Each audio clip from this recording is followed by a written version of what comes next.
Welcome back to Building on a Budget Models. I'm going to do the decals, specifically using the car from the Hungarian Grand Prix that Alonso won as reference. When I was happy with what I'd done with the yellow decals, I gave it a spray of clear and left it under a plastic box for a day.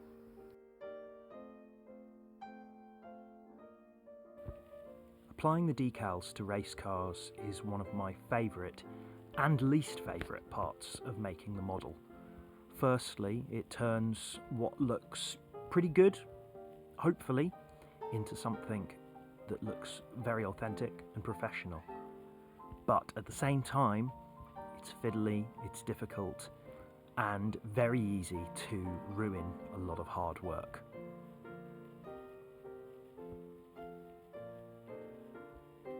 As I said in a previous video, these decals, like many in modern Revell kits, were made by Cartograph of Italy and are very crisp, very clear and very high quality. I like that the numbers, logos and things like that were printed separately from the yellow.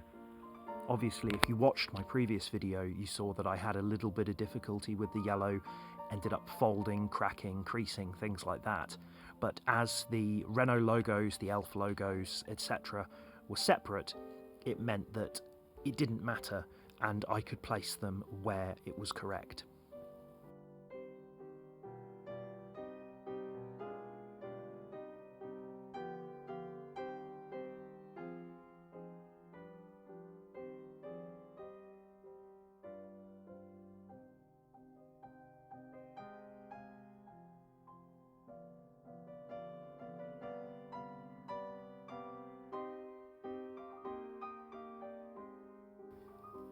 I find using a platform like this Tamiya turntable very useful for doing decals.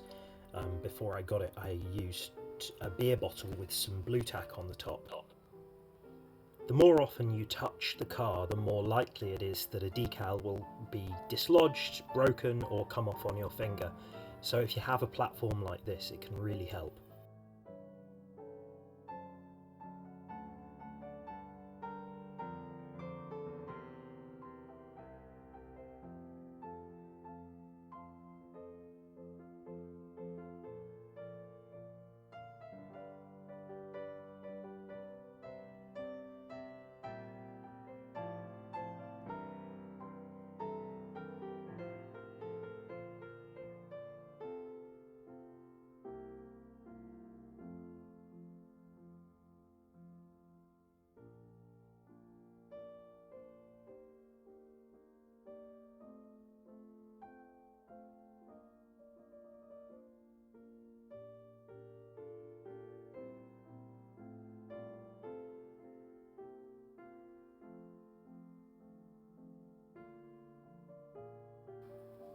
As I said before, accidents using decals can quite often ruin a lot of hard work, but always remember that if you do mess up, you could choose to weather the car afterwards to make it look like maybe it's been in an accident. There are lots of possibilities to, turn a mistake into something more positive.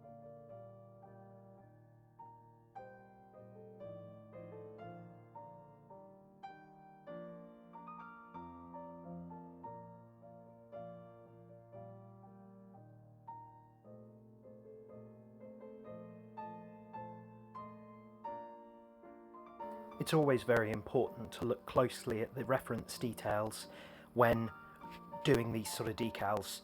The Renault Elf decals, which go on the rear sort of Coke bottle section, are asymmetrical, with Renault appearing before Elf on both sides.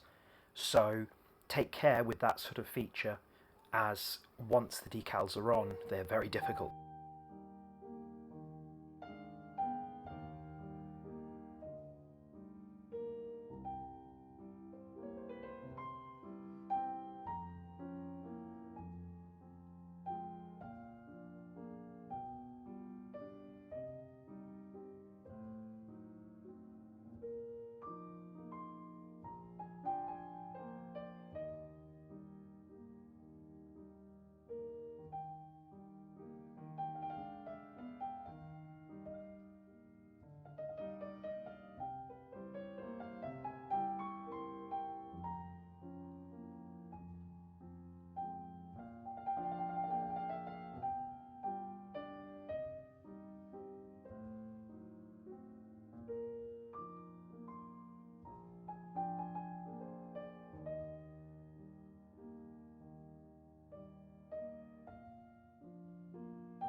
I added aftermarket decals made by Crazy Modeler to make the car look authentic for the Hungarian Grand Prix.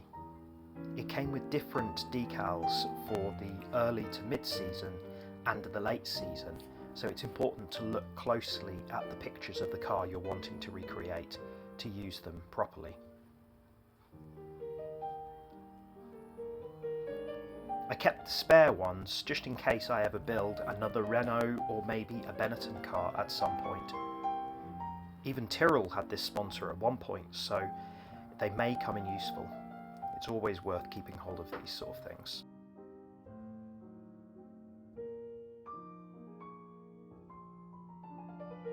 Here I used a pair of nail scissors to cut the decal where it interacted with some of the features on the front of the car. It's very important to do this while the decal is still wet.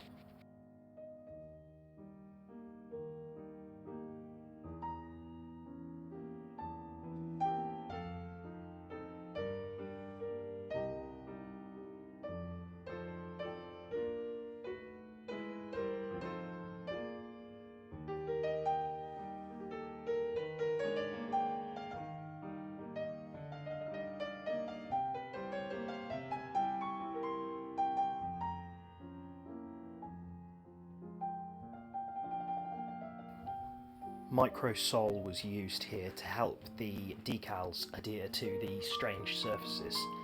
It's very important, especially with some of the more modern Formula One cars, as they are so curved and covered with aerodynamic features that decals just don't want to apply.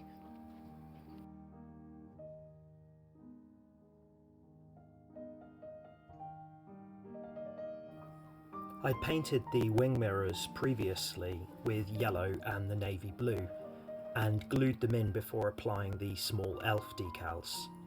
This makes a lot of sense as they can easily be rubbed off when you're later trying to put them into place.